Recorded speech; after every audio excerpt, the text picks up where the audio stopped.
1945년 5월 8일 나치 독일은 공식적으로 항복하여 유럽 전쟁을 종식시켰습니다.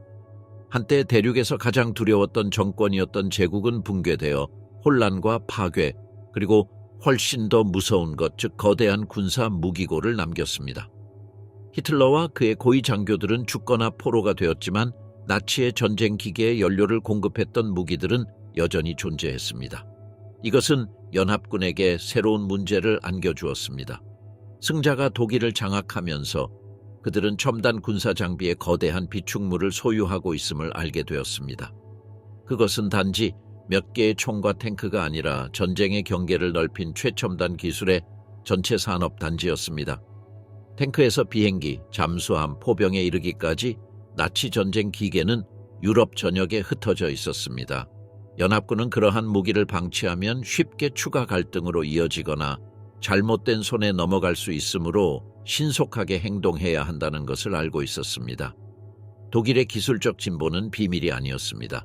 이 나라는 당시 가장 진보된 무기를 개발했고 이는 전쟁에서 일찍 유리한 상황을 만들어냈습니다.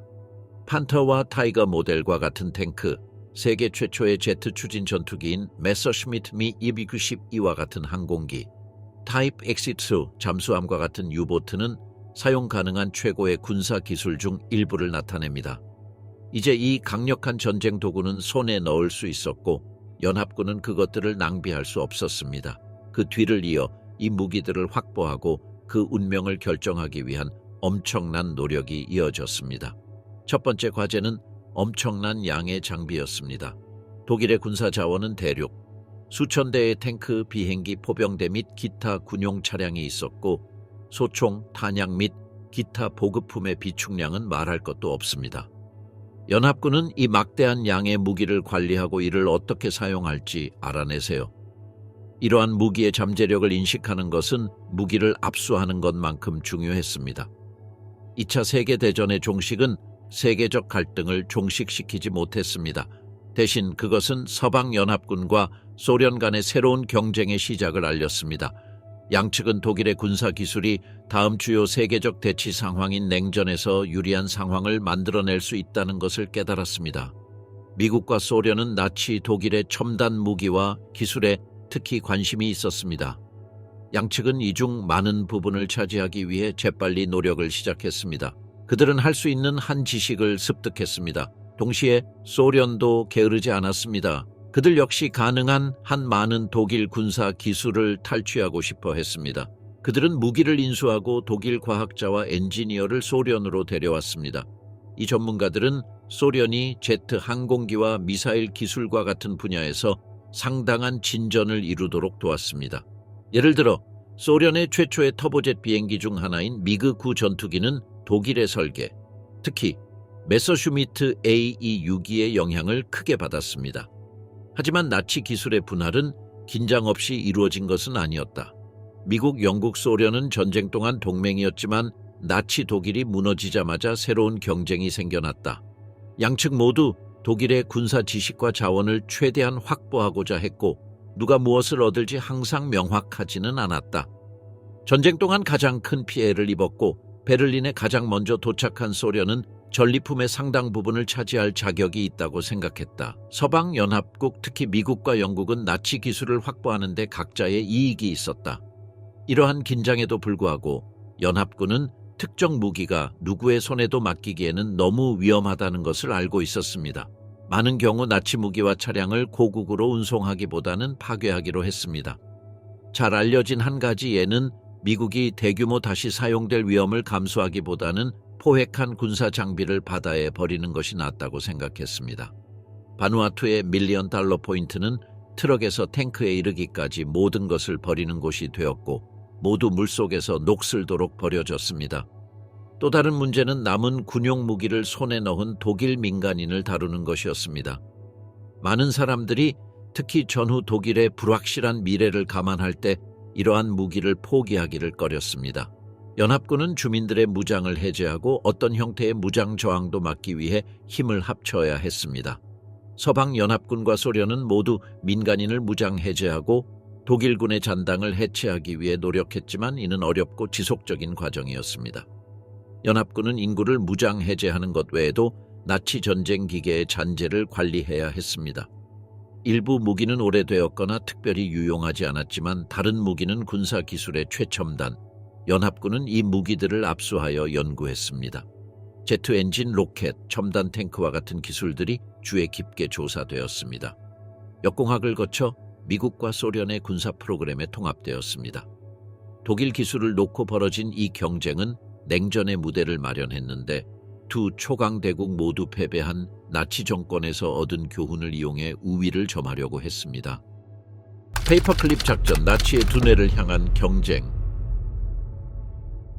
제2차 세계대전이 끝나갈 무렵 미국은 새로운 도전에 직면했습니다. 이번에는 나치 독일의 첨단 군사 기술을 구동했던 과학 및 공학적 마인드인 두뇌에 관한 것이었습니다. 독일이 패배하면서 미국은 이 전문 지식을 활용할 수 있는 황금의 기회가 있다는 것을 깨달았습니다. 여기서 나치 과학자, 엔지니어, 기술자를 모집하여 미국으로 데려오기 위해 고안된 비밀 프로그램인 오퍼레이션 페퍼클립이 시작되었습니다. 적의 기술과 장비를 장악하는 것이 오퍼레이션 페퍼클립의 유일한 목표는 아니었습니다. 그것은 나치 전쟁 기계의 배후에 있는 지적 힘을 흡수하는 것이었습니다. 미국 정부는 이 사람들이 로켓, 항공, 화학무기, 핵 연구와 같은 분야에서 큰 도약을 이룰 수 있다는 것을 알고 있었습니다. 다가오는 냉전과 부상하는 경쟁 소련은 이 노력에 긴박감을 더했습니다. 미국은 이 과학자들이 소련의 손에 넘어가는 것을 감당할 수 없었습니다. 오퍼레이션 페이퍼클립에서 가장 두드러진 인물 중 한 명은 베르너 폰 브라운이었습니다. 뛰어난 로켓 과학자인 폰 브라운은 나치 EV 로켓의 배후에 있는 천재였습니다. 이 로켓은 전쟁 중에 런던과 다른 연합군 도시에서 파괴를 일으킨 무기였습니다.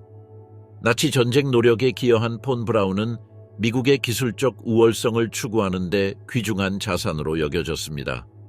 그는 수백 명의 다른 독일 과학자와 엔지니어와 함께 미국으로 끌려왔는데 그들 중 다수는 제3제국 하에서 최첨단 무기와 항공우주 프로젝트를 진행해 왔습니다. 작전은 비밀리에 시작되었고 그럴 만한 이유가 있었습니다. 끌려온 과학자들 중 다수는 나치 정권과 직접적인 관련이 있었고 일부는 심지어 고위 SS 장교였습니다. 폰 브라운 자신도 SS의 일원이었고 그의 로켓 프로그램은 수천 명의 수감자가 끔찍한 환경에서 죽은 미텔바우 도라와 같은 강제 수용소에서 강제 노동을 사용했습니다. 그러나 미군과 정부 관리들에게 이러한 도덕적 문제는 군비 및 우주 경쟁에서 소련에 대한 우위를 점하려는 욕망에 가려졌습니다. 과학자들은 과거의 행동이 매우 문제가 있었음에도 불구하고 미국의 군사력과 기술력을 향상시키는 도구로 여겨졌습니다. 오퍼레이션 페이퍼클립은 소규모의 노력이 아니었습니다. 1600명이 넘는 독일 과학자, 엔지니어, 기술자가 모집되어 1945년에서 1959년 사이에 이 프로그램에 따라 미국으로 파견되었습니다. 페이퍼클립이라는 이름은 종이 클립을 파일이나 폴더 등에 부착하는 관행에서 유래되었습니다. 배경이 살균된 과학자들은 나치와의 관계가 숨겨지거나 축소되어 미국 국민과 정치인들에게 더 수용 가능하게 되었습니다. 이들 중 일부는 나치 독일에서의 역할로 잘 알려졌지만 다른 많은 사람들은 중요한 과학 프로젝트의 이면에서 일하면서 더욱 비밀스럽고 주목받지 못하는 직업을 가지고 있었습니다. 이 과학자들이 미국의 군사 및 우주 프로그램에 기여한 바는 상당했습니다. 예를 들어 베르너 폰 브라운은 나사의 우주 탐사 노력에서 핵심적인 역할을 했습니다.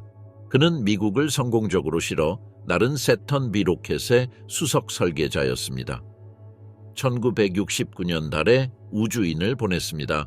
폰 브라운의 업적은 미국이 우주 기술의 선두주자로 자리매김하는 데 도움이 되었고 소련과의 우주 경쟁에서 승리하는 데 중요한 역할을 했습니다. 그러나 나치 과학자로서의 그의 어두운 과거는 그가 미국에서 유명한 인물이 된 후에도 논란의 원천으로 남았습니다. 폰 브라운 외에도 페이퍼클립 작전에 모집된 많은 과학자들이 미국의 주요 기술 및 군사적 발전에 기여했습니다. 독일의 전문 지식은 탄도 미사일 기술 개발에 중요했으며 이는 미국의 냉전 핵 억제력의 중추가 되었습니다. 나치 과학자들이 가져온 지식은 미국의 화학 무기 프로그램에도 영향을 미쳤는데 페이퍼클립 신병 중 몇몇은 전쟁 중에 나치가 사용한 화학 작용제 개발에 관여했기 때문입니다. 예를 들어 오퍼레이션 페이퍼클립의 또 다른 핵심 인물인 휴베투스 스트로콜르는 우주의학의 아버지로 알려지게 되었습니다. 스트로콜르의 연구는 많은 의학을 개발하는 데 도움이 되었습니다.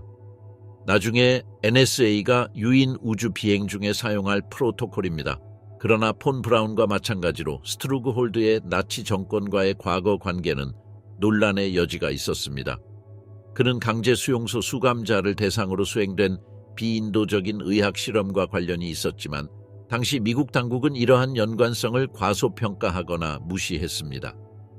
오퍼레이션 페이퍼클립은 미국 정부가 윤리적 우려보다 과학 및 군사적 발전을 우선시하기로 한 계산된 결정이었습니다. 냉전이 이미 형성되기 시작했고 미국과 소련은 모두 전략적 이점을 줄 수 있는 새로운 기술을 개발하기 위해 경쟁하고 있었습니다. 미국은 독일 과학자들의 전문 지식을 활용하지 않으면 소련이 활용할 가능성이 높다는 것을 알고 있었습니다. 이러한 긴박감은 도덕적 타협에도 불구하고 프로그램을 추진했습니다. 공개적으로 오퍼레이션 페이퍼클립은 좋은 것을 가져오는 데 도움이 되는 긍정적인 움직임으로 제시되었습니다. 평화로운 과학적 노력에 기여할 수 있는 독일인. 그러나 현실은 훨씬 더 복잡했습니다. 관련된 과학자 중 다수가 나치 정권의 전쟁 범죄에 깊이 연루되었습니다.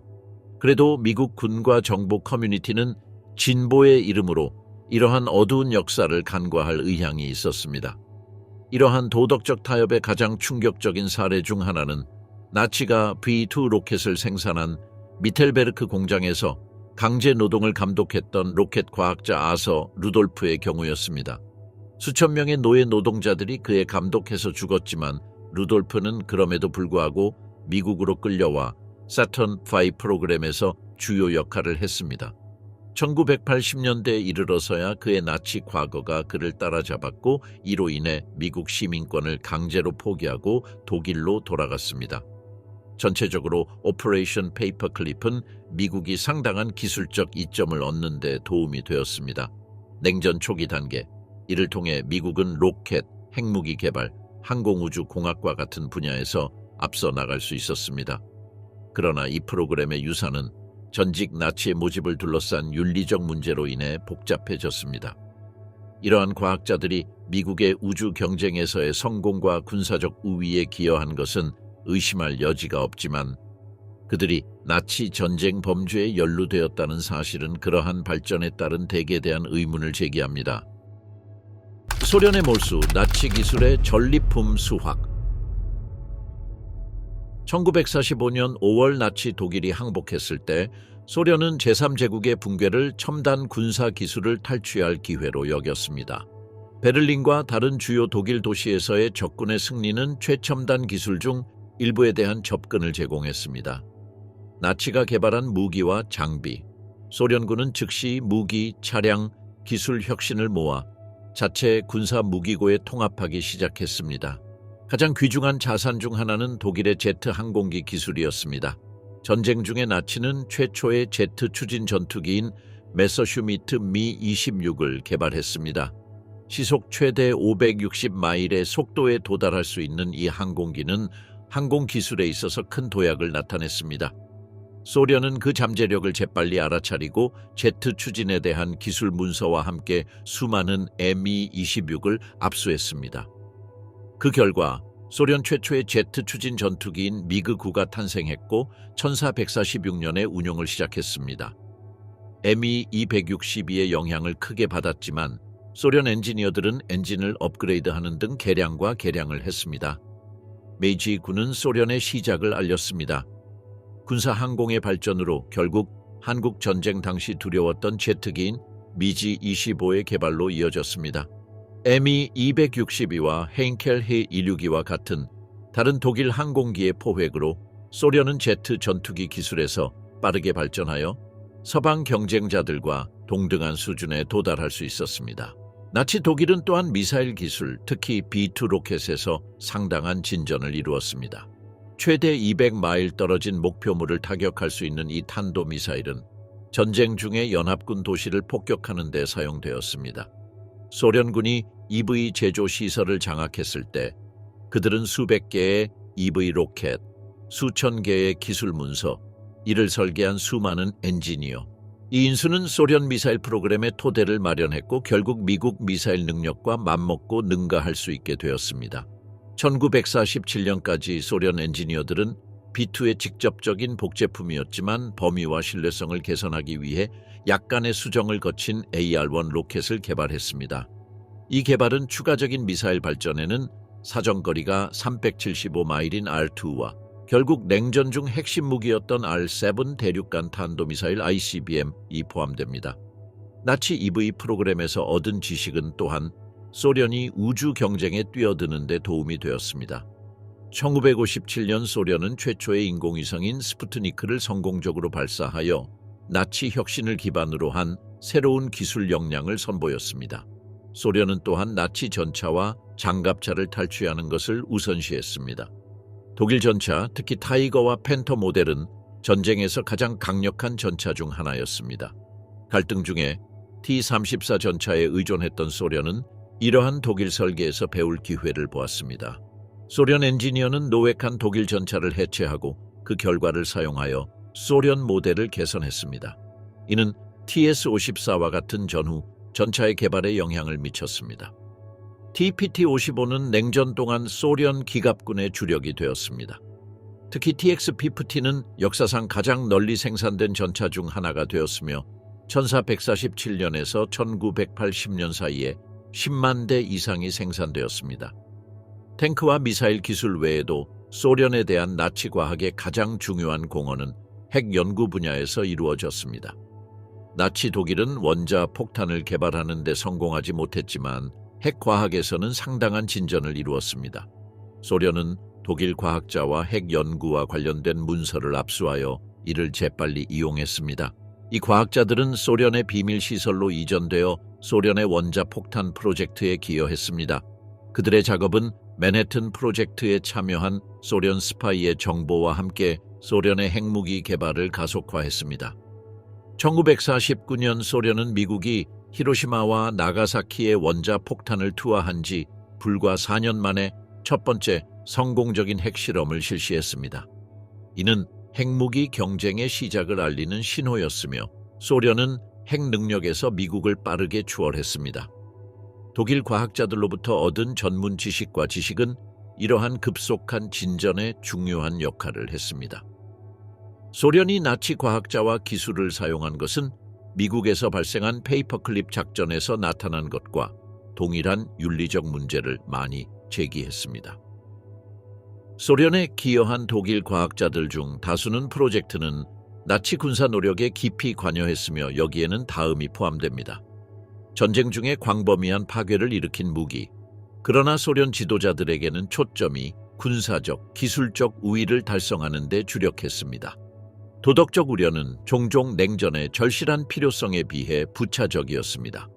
소련의 선전은 종종 소련 엔지니어와 과학자의 독창성을 강조했지만 현실은 나치 기술이 소련의 전후 발전에서 핵심적인 역할을 했다는 것입니다. 항공기에서 미사일, 핵무기에 이르기까지 나치 독일이 개발한 혁신은 소련에 상당한 기술적 추진력을 제공했습니다. 1914년대 후반과 1910년대 초반에 소련의 군사력이 빠르게 발전한 것은 나치 기술과 전문 지식의 획득에서 직접적으로 추적할 수 있습니다.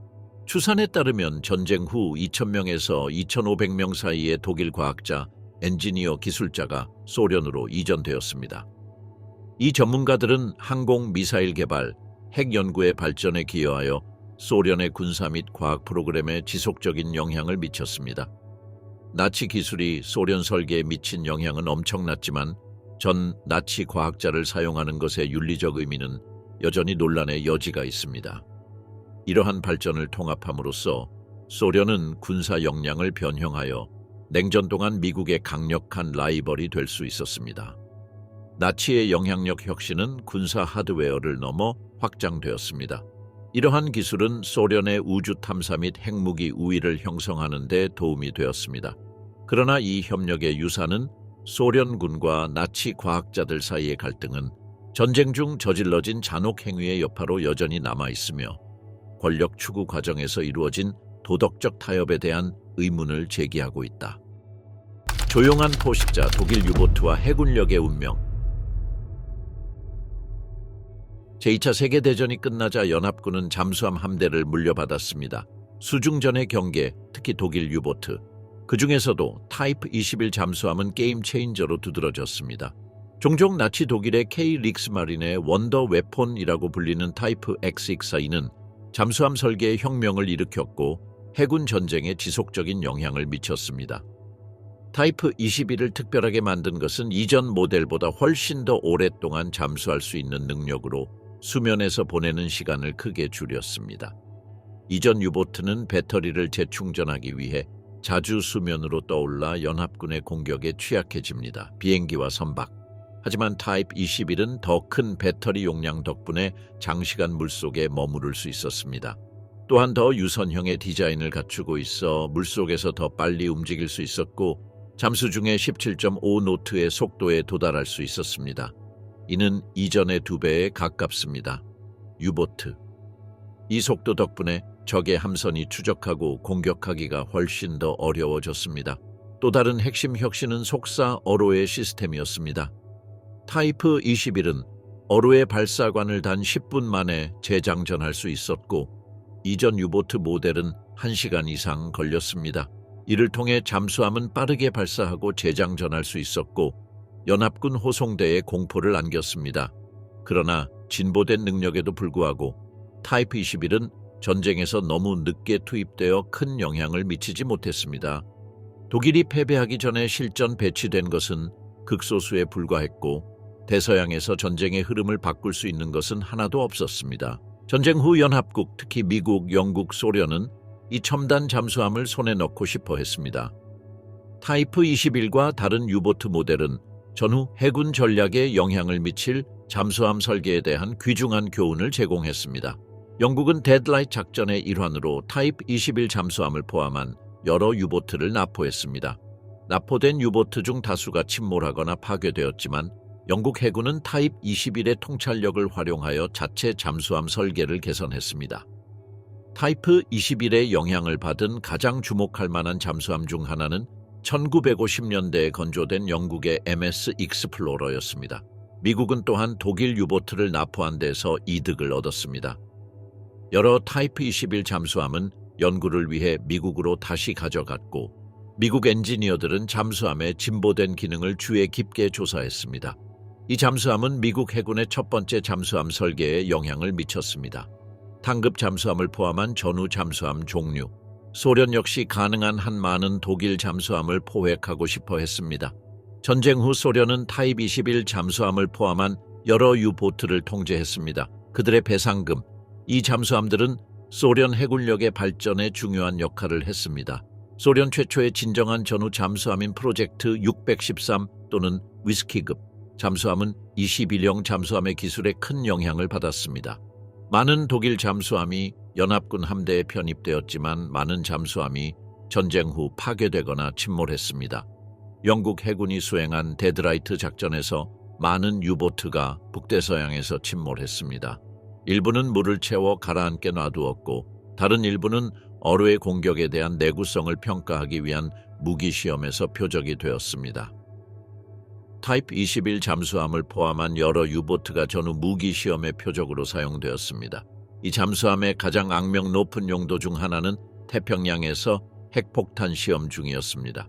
미국 해군은 1946년 비키니 환초에서 수행된 시험에서 이 중 일부를 사용했는데 이는 크로스로드 작전의 일부였습니다. 이 잠수함의 대부분은 시험에서 파괴되었고 이는 전쟁에서 가장 진보된 잠수함 중 일부에 대한 암울한 종말을 알렸습니다. 전쟁 후 데드라이트 작전의 일환으로 여러 21형 잠수함을 포함한 총 100척 이상의 독일 유보트가 침몰했습니다. 그러나 이 잠수함에서 얻은 교훈은 전후 시대의 잠수함 함대를 형성하는 데 중요한 역할을 했습니다. 묻히고 잊혀진 것, 작전 웨어볼프. 연합군이 서쪽에서 진군하고 소련군이 동쪽에서 진군하자 나치는 공식적으로 패배한 후에도 싸움을 계속할 필사적인 계획을 세웠습니다. 웨어울프 작전으로 알려진 이 계획은 적진 뒤에서 방해, 암살, 교란을 수행하는 게릴라 저항군을 만드는 것을 목표로 했습니다. 독일군이 패배한 후에도 이 비밀 요원들이 점령군의 기습 공격을 가해 나치 이념을 계속 유지할 수 있다는 아이디어였습니다. 웨어울프 작전은 연합군이 독일이 점유한 영토로 더 깊이 진군하면서 1914년에 시작되었습니다. 이 작전의 이름은 늑대인간에 대한 독일의 민담에서 유래되었습니다. 늑대인간은 잔혹함과 그림자 속에서 공격하는 능력으로 유명한 신화 속 생물입니다. 이 상징성은 나치의 무자비한 지하 저항 운동 계획과 완벽하게 들어맞았습니다. 목표는 숲과 다른 외딴 지역에 숨어서 작전을 수행할 매우 충성스러운 나치 전사들의 소규모 집단을 훈련시키는 것이었습니다. 연합군과 소련 점령군에 대한 게릴라식 작전. 이 전투원들은 독일과 점령된 유럽 전역에 숨겨진 무기, 탄약, 보급품의 비축품을 갖추고 있었습니다. 나치는 대륙 전역에 무기, 폭발물 및 기타 군수품을 매장하여 웨어울프에 대비하기 시작했습니다. 이러한 숨겨진 무기고는 전쟁이 공식적으로 끝난 후 웨어울프 요원이 접근하여 무기한으로 전투를 계속할 수 있도록 의도되었습니다. 이러한 무기 중 다수는 시골 지역 깊은 숲 또는 감지하기 어려운 지하 벙커에 숨겨져 있었습니다. 이러한 숨겨진 비축물 덕분에 웨어울프 저항군이 결정적인 순간에 나타나 가장 예상치 못한 때에 연합군을 공격할 수 있기를 바랐습니다. 웨어울프 요원에 대한 훈련은 전쟁의 마지막 몇 달 동안 본격적으로 시작되었습니다. SS는 웨어울프 부대를 조직하고 히틀러에게 광적으로 충성하는 젊은 남녀를 모집하는 데 중심적인 역할을 했습니다. 그들은 파괴 기술, 폭발물을 만들고 배치하는 방법, 감지되지 않고 외딴 환경에서 생존하는 방법을 배웠습니다. 군사훈련 외에도 웨어울프 신병들은 나치 정권의 마지막 방어선이라는 생각으로 세뇌되었습니다. 웨어울프 작전의 야망에도 불구하고 나치가 원했던 만큼의 세력이 되지 못했습니다. 1945년 5월 전쟁이 끝났을 때 독일은 폐허가 되었고 장기 게릴라 저항을 지원하는 데 필요한 인프라는 거의 존재하지 않았습니다. 많은 웨어울프 부대는 조직이 제대로 되어 있지 않았고 그들의 방해 활동은 연합군 점령을 의미 있는 방식으로 방해하지 못한 고립된 공격에 불과했습니다. 가장 악명 높은 웨어울프 행동 중 하나는 1945년 3월에 일어났는데 웨어울프 요원들이 독일 벨기에 국경 근처의 도시인 아헨의 연합군 임명시장인 프란츠 오픈호프를 암살했습니다. 이 암살은 다른 독일인들에게 경고가 되기를 바랐습니다. 연합군과 협력하던 관리들이 있었습니다. 그러나 이 고립된 사건은 그중 하나였습니다. 성공적인 늑대인간 작전은 거의 없었고 나치가 기대했던 광범위한 저항을 촉발하는 데는 별로 효과가 없었습니다. 몇 달이 지나면서 워울프 작전이 실패라는 것이 분명해졌습니다. 많은 워울프 신병들이 탈영하거나 연합군의 포로로 잡혔고 지하 저항 세력이 점령군의 심각한 위협을 가한 적이 없습니다. 조정, 리더십, 자원의 부족으로 인해 운동은 잊혀졌습니다. 나치 반란이라는 아이디어가 남아있는 동안 일부 충성주의자들의 생각에도 불구하고 늑대인간 운동은 곧 역사 속으로 사라졌습니다. 웨어울프 작전의 이야기는 거기서 끝나지 않습니다. 나치가 웨어울프 부대를 위해 묻은 무기의 은닉처는 종종 전쟁 후에도 그대로 두었습니다. 이러한 숨겨진 무기 중 다수는 수년 동안 발견되지 않았고 어떤 경우에는 전혀 발견되지 않았습니다. 2차 세계대전이 끝난 지 수십 년이 지난 지금도 보물 사냥꾼과 역사가들은 이러한 잊혀진 비축품을 계속 발굴하고 있습니다. 전쟁 이후 몇 년 동안 숲, 동굴 및 기타 외딴 지역에 숨겨진 나치 무기 은닉처가 많이 발견되었습니다. 예를 들어 1990년대 후반에 독일 튀링겐의 삼림지대에서 나치 무기의 대규모 은닉처가 발견되었습니다. 이 은닉처에는 웨어울프 요원이 묻은 소총, 수류탄 및 기타 군사 장비가 들어있었습니다. 또 다른 주목할 만한 발견은 2013년 네덜란드에서 일어났는데 다양한 나치 무기와 보급품이 들어있는 거대한 지하 벙커가 발견되었습니다.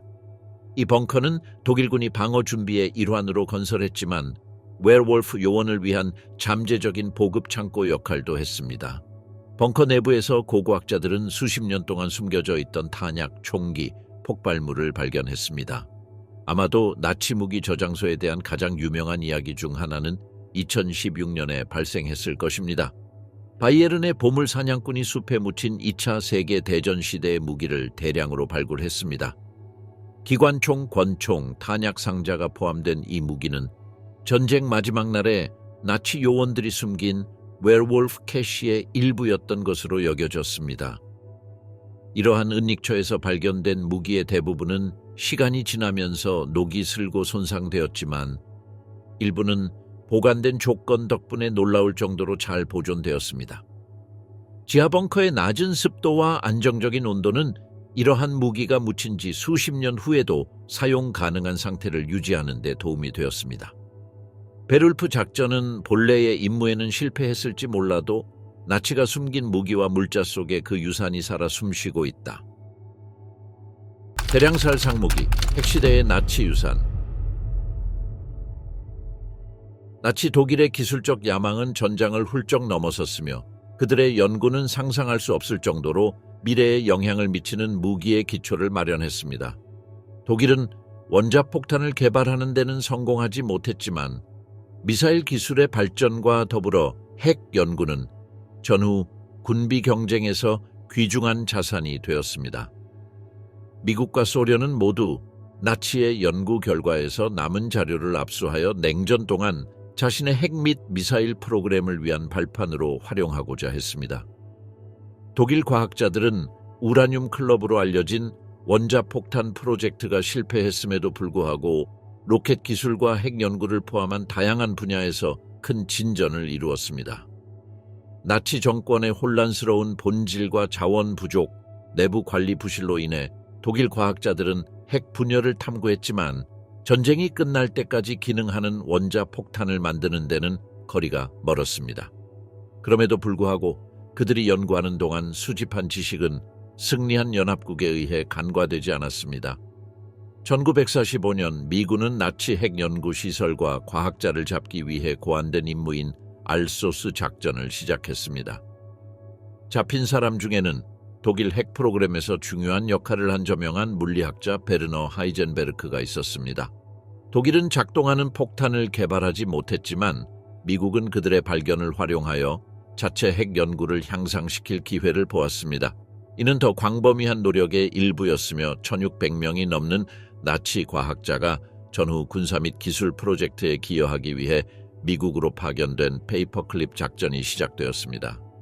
나치 로켓과 핵 프로젝트에 참여한 많은 과학자들은 미사일 기술과 핵무기 모두에서 우위를 점하고자 하는 미국의 목표에 중요한 역할을 했습니다.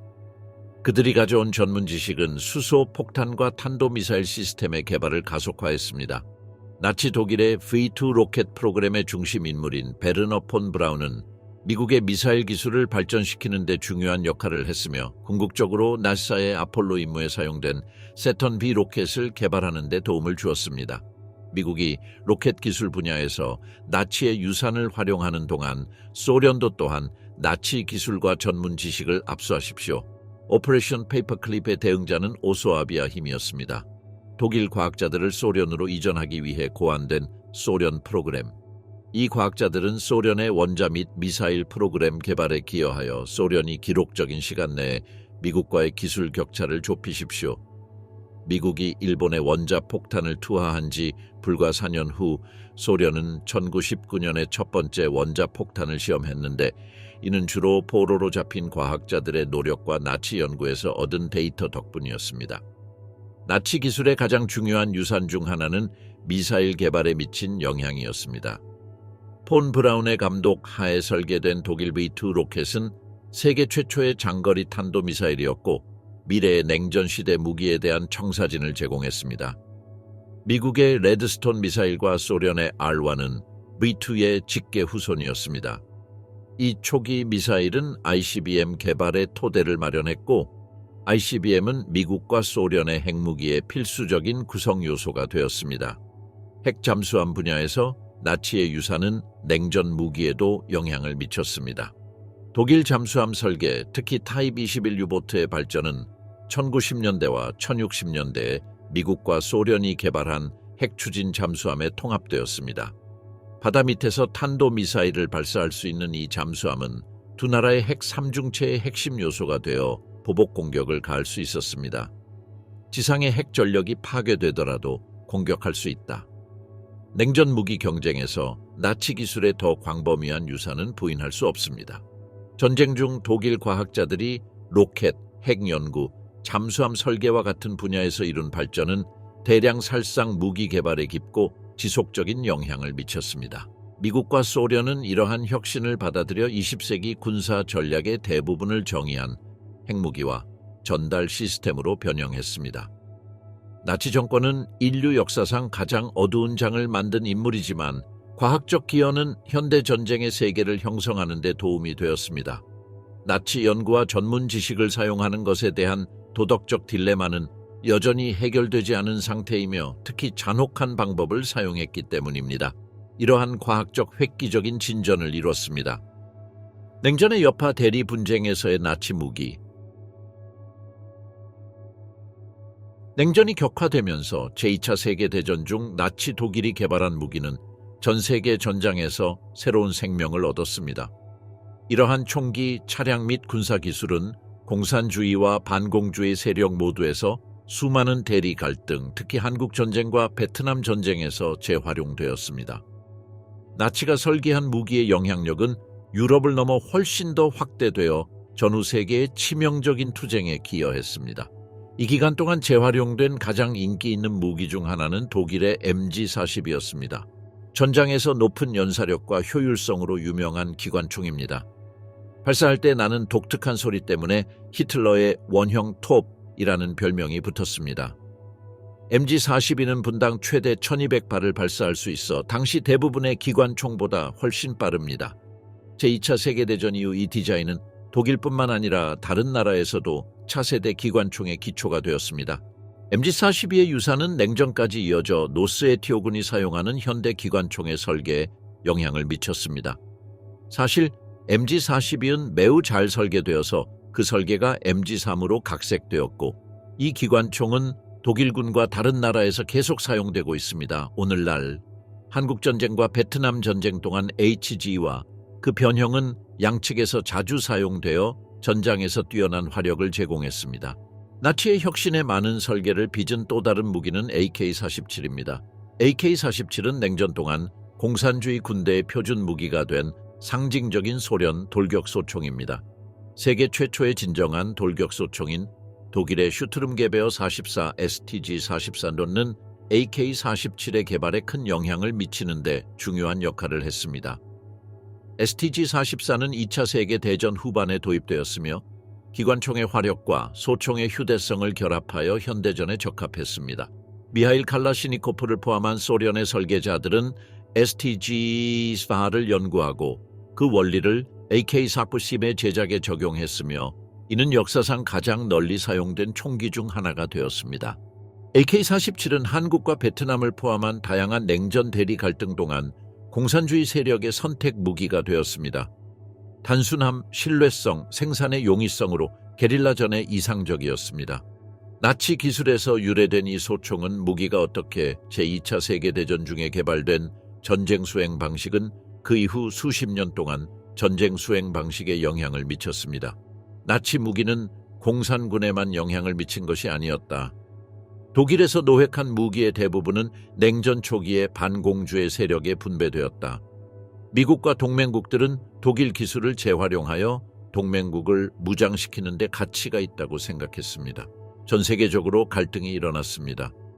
MG42, SG44, 그리고 다른 나치가 설계한 무기들은 유럽, 아시아, 중동의 반공군과 민병대의 손에 들어갔습니다. 예를 들어 한국전쟁에서 양측은 모두 독일에서 설계한 무기를 사용했습니다.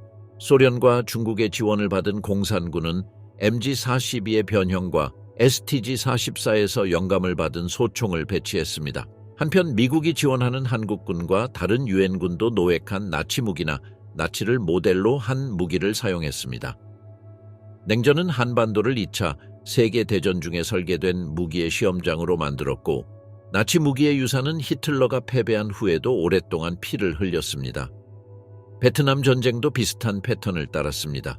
소련과 중국의 지원을 받은 공산군과 미국의 지원을 받은 반공군 모두 나치 설계에서 개발되거나 영향을 받은 무기에 의존했습니다. AK-47은 북베트남의 상징이 되었습니다. 베트남군과 베트콩은 나치의 혁신에서 영감을 받았거나 직접 유래한 다양한 무기를 사용했고 남베트남군과 미국 동맹군은 나치의 혁신에서 영감을 받은 다양한 무기를 사용했습니다. 나치 무기 또는 나치 무기에서 영감을 받은 무기의 세계적 유통은 광범위했습니다. 독일 무기는 냉전 시대의 거의 모든 주요 갈등에서 수출되거나 재활용되었습니다. 일부는 전쟁이 끝날 무렵 나치 무기를 대량으로 비축한 국가에서 직접 판매되었습니다. 반면 어떤 국가는 군사력을 강화하고자 라이선스를 받아 생산하거나 역설계를 통해 생산하기도 했습니다. 나치가 설계한 무기의 이러한 재분배는 많은 냉전 갈등에 오래 지속되고 치명적인 본질에 기여했습니다. 종종 유럽에서 멀리 떨어진 지역에서 벌어진 이러한 갈등은 나치 기술의 영향이 현대 전쟁을 계속 형성하는 또 다른 단계가 되었습니다. 생태학적 대가, 바다에 무기를 버리는 것. 제2차 세계대전의 인교 군사 장비도 바다에 버려졌습니다. 이 결정은 이러한 무기가 미래의 갈등에 사용되는 것을 막기 위해 내려졌지만 예상치 못한 비용, 오늘날에도 여전히 느껴지는 심각한 환경 피해가 따랐습니다. 탱크, 항공기 탄약을 포함한 수백만 톤의 나치 군사 장비가 전 세계 바다에 버려졌습니다. 예를 들어 1945년과 1947년 사이에 160만 톤 이상의 탄약이 북해와 발트해에 버려졌습니다. 여기에는 기본 총기에서 머스타드 가스와 같은 화학 무기까지. 이러한 품목은 배 전체를 침몰시키거나 통에 던져버렸습니다.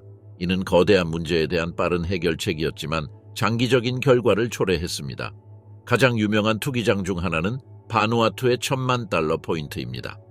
전쟁 후 미국은 트럭, 불도저, 크레인, 심지어 건물 전체를 포함하여 섬에 엄청난 양의 인껴 장비를 보유하고 있었습니다. 지역 프랑스 당국이 할인된 가격으로 장비를 사는 것을 거부하자 미국은 모든 것을 바다로 불도저로 밀어버렸습니다. 오늘날 녹슨 군용 차량과 보급품이 바다 바닥에 흩어져 천천히 썩고 있습니다. $1,000,000 포인트와 같은 장소는 빠른 해결책으로 의도되었을 수 있지만 바다에 나치 화학무기를 폐기한 것은 훨씬 더 위험한 결과를 가져왔습니다. 나치 독일이 비축한 화학무기인 머스타드 가스는 톤 단위로 바다에 버려졌습니다. 시간이 지나면서 이러한 화학 물질을 담은 용기가 부식되어 독성 물질이 물속으로 새어나왔습니다. 발트해만 해도 전쟁 후 투기된 약 4만 톤의 화학 무기가 유입된 것으로 추정됩니다. 이러한 통이 계속 분해되면서 문제는 더욱 악화될 뿐입니다. 이러한 화학 물질이 바다로 스며들면서 해양 생물이 영향을 받고 있습니다. 물고기, 개, 기타 바다 생물은 오염의 위험에 처해 있으며 차례로 이러한 독소는 먹이 사슬을 따라 인간에게로 올라갈 수 있습니다. 해산물이 지역 식단의 중요한 부분인 발트해와 같은 지역에서는 심각한 건강 위험이 발생합니다. 어부들이 실수로 화학무기나 폭발하지 않은 폭탄이 담긴 통을 그물에 끌어올려 위험한 상황을 초래한 사례가 이미 보고되었습니다. 자신의 안전과 환경 모두를 위협하는 상황, 화학무기 외에도 수백만 톤의 폭발되지 않은 폭탄과 기타 탄약이 바다 바닥에 흩어져 있습니다. 이 위험한 전쟁 유물은 건드리면 폭발하여 해운 및 어업 산업에 위협이 될 수 있습니다. 일부 어선은 실수로 폭발되지 않은 폭탄을 끌어올려 무서운 위기에 처했습니다. 바다 바닥에는 이러한 잠재적인 위험이 널려 있으며 이를 피해 항해하는 것은 해운 산업의 심각한 우려사항입니다. 지중해, 아드리아해, 태평양 일부 지역도 퇴역 선박, 잠수함, 군수품의 폐기장으로 사용되었습니다. 이러한 바다는 군수품의 무덤이 되었고 이러한 장소 중 많은 곳이 제대로 지도화되지 않고 모니터링되지 않은 채로 남아 있습니다. 이러한 폐기의 유산은 해양 생태계와 이에 의존하는 산업에 계속 영향을 미치고 있습니다. 이러한 투기장을 정화하려는 노력은 주로 비용과 위험 때문에 느렸습니다. 해저에서 녹슨 탄약이나 부식된 화학 용기를 회수하는 것은 위험하고 값비싼 작업입니다. 일부 지역에서는 정화 비용이 너무 높아 시도조차 하기에는 너무 위험하다고 여겨집니다. 문제의 규모는 엄청나며 수백만 톤의 물질이 수백 개의 장소에 분산되어 있어 해결하기 어려운 과제입니다. 나치 무기를 바다에 버리기로 한 결정은 전쟁 직후에 즉각적인 문제를 해결했지만 지속적인 생태적 영향을 남겼습니다.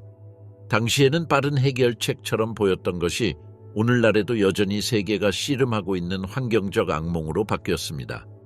박물관과 기념관, 과거를 보존하다. 제2차 세계대전 중에 사용된 무기 중 다수는 나치 독일이 개발한 무기를 포함하여 전 세계 박물관에 전시되었습니다.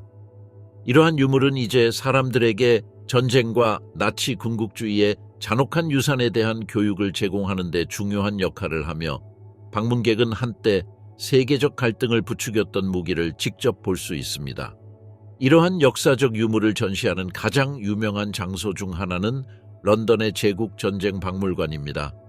이 박물관에는 강력한 판처사 전차부터 마우저소 총과 MG42, 기관총과 같은 작지만 똑같이 치명적인 무기에 이르기까지 나치 군사 장비가 엄청나게 많이 소장되어 있습니다.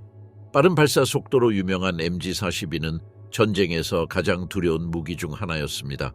걷기 이러한 전시를 통해 방문객은 이러한 무기가 전장을 장악했던 시대로 돌아가 전쟁의 현실을 생생하게 볼 수 있습니다.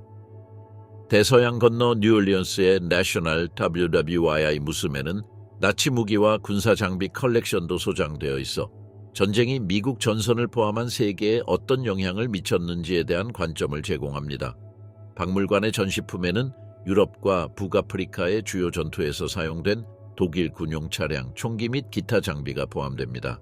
박물관은 이러한 작품을 전시함으로써 연합군이 추축국을 어떻게 물리쳤는지에 대한 이야기를 전합니다. 동시에 전쟁을 그토록 파괴적으로 만든 기술적 발전도 보여줍니다. 임페리얼 워 뮤지엄과 내셔널 WWI 뮤지엄과 같은 박물관은 또한 대중에게 전쟁의 더 광범위한 결과에 대해 교육하기 위해 노력합니다. 그들은 방문객에게 전시된 기술과 무기가 영광의 상징이 아니라 파괴의 상징임을 상기시킵니다. 이러한 전시의 대부분은 이러한 무기가 어떻게 폭력, 억압, 정복의 더 큰 기계의 일부였으며 나치가 역사상 가장 치명적인 전쟁 중 하나를 벌일 수 있도록 한 도구였는지에 초점을 맞춥니다. 그 아이디어는 축하하는 것이 아닙니다. 이러한 기술을 사용하는 데에는 많은 비용이 들지만 그 사용에 따른 비용도 고려해야 합니다. 전 세계의 작은 박물관도 역사의 이 부분을 보존하는 데 역할을 합니다. 예를 들어 독일 뮌스터에 있는 독일의 전차 박물관은 나치 군대가 사용한 여러 대를 포함하여 제2차 세계대전의 전차를 가장 많이 소장하고 있습니다.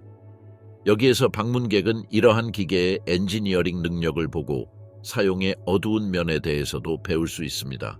미국에서는 버지니아 비치에 있는 밀리터리 에비에이션 뮤지엄에서 2차 세계대전 중 하늘을 지배했던 항공기를 자세히 살펴볼 수 있습니다.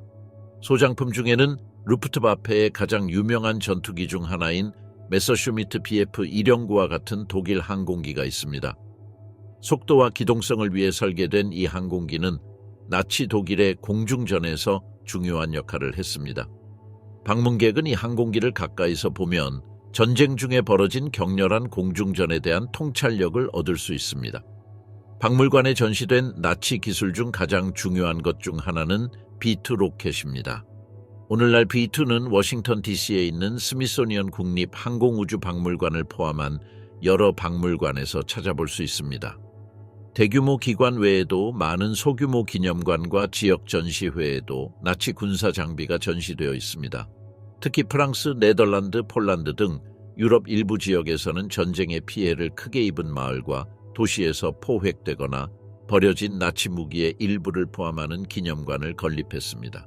예를 들어 네덜란드의 오버룬 전쟁 박물관은 나치 전차와 무기를 포함한 150대 이상의 군용 차량을 전시하고 있으며 네덜란드 영토에서 벌어진 가장 치열한 전투 중 하나인 오버룬 전투에서 이러한 차량이 어떻게 사용되었는지 보여줍니다. 1944년 9월 30일부터 10월 18일까지 지속된 이 전투에는 3만 명 이상의 군인이 참여했으며 박물관은 판처사 전차와 88mm 대공포와 같은 독일 무기가 전투의 흐름을 어떻게 형성했는지에 대한 자세한 통찰력을 제공합니다. 마찬가지로 영국 보빙턴에 있는 전차 박물관은 타이거 1과 판터 전차와 같은 독일 모델을 포함하여 300대 이상의 장갑차를 소장하고 있습니다. 이 박물관은 나치 전차 설계가 전쟁 내내 어떻게 진화했는지에 대한 철저한 역사를 제공하며 전 세계의 장갑차 개발에 영향을 미쳤습니다.